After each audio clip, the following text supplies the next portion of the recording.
Du hast dir zum ersten Mal ein modernes E-Bike gekauft und fragst dich gerade, wie man eigentlich die Räder an diesen E-Bikes ausbaut? An modernen E-Bikes sind die Räder mit Steckachsen im Rad befestigt. Wie man die Steckachse ein- und ausbaut, das zeige ich dir in diesem Video. Servus lieber Rebike-Kunde, ich stehe hier bei Rebike im Refurbishment Center in Kempten in unserer Werkstatt und ich habe dich mit hierher genommen, um mit dir in diesem Video einmal gemeinsam zu besprechen, wie die Steckachsen an deinem neuen E-Bike montiert werden. Hinter mir, da hängt ein Cannondale Moterra, ein E-Mountainbike, ein Fully, und wie die meisten Bikes dieser Klasse hat natürlich auch das Moterra sowohl an der Federgabel wie auch am Hinterbau Steckachsen. Früher, da hatten Fahrräder noch Schnellspanner, um die Laufräder im Fahrrad zu montieren. Heutzutage ist alles mit Steckachsen gelöst. Warum? Ganz einfach. Steckachsen sind A, viel einfacher zu montieren. Die werden nämlich nur noch durchgesteckt und festgezogen. Und B, sie bieten viel mehr Stabilität und vor allem Steifigkeit. Und das ist eine gute Sache, denn mit der erhöhten Steifigkeit, gerade bei der Federgabel, hast du eine viel bessere Lenkpräzision. Aber wie gesagt, vor allem ist es auch eine Sache der Handhabung und es ist einfach super unkompliziert, so eine Steckachse sowohl an der Federgabel wie auch am Hinterbau zu montieren. Wie das geht, schauen wir uns jetzt an. Es ist kinderleicht, es gibt nur ein paar Punkte, die beachtet werden sollten.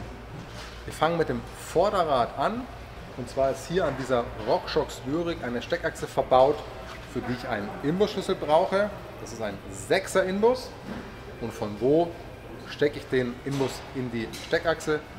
Bei RockShox, aber nur bei RockShox, immer von der rechten Seite, also von der rechten Seite des Rades.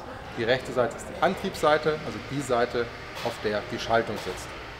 Und jetzt gehe ich mit der kurzen Seite des Imbusschlüssels in die Achse und nutze den Hebel der langen Seite, um die Achse zu öffnen. In welche Richtung muss ich drehen, um die Achse zu öffnen? Ganz einfach. Die Achse hat ein Rechtsgewinde, das heißt, Rechtsgewinde ist immer mit dem Uhrzeigersinn schließen, gegen den Uhrzeigersinn öffnen. Also wenn ich sie ausbauen will, dann drehe ich die Achse gegen den Uhrzeigersinn auf. So, und das war es auch schon. Ich habe die Achse jetzt rausgezogen und schon ist das Vorderrad demontiert. Dasselbe gilt für den Hinterbau mit einem gravierenden Unterschied. Bei allen Fahrrädern mit Steckachse schraubt man die Steckachse am Hinterbau immer von der linken Seite, also von der Bremsseite, in den Hinterbau rein. Warum? Weil auf der rechten Seite die Schaltung sitzt.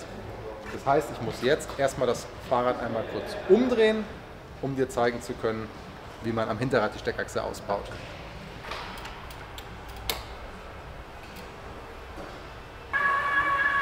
So, das Bike ist gedreht. Jetzt zeigt die Bremsseite zu mir, also die linke Seite zeigt zu mir, und im Prinzip ist es genau dasselbe Spiel.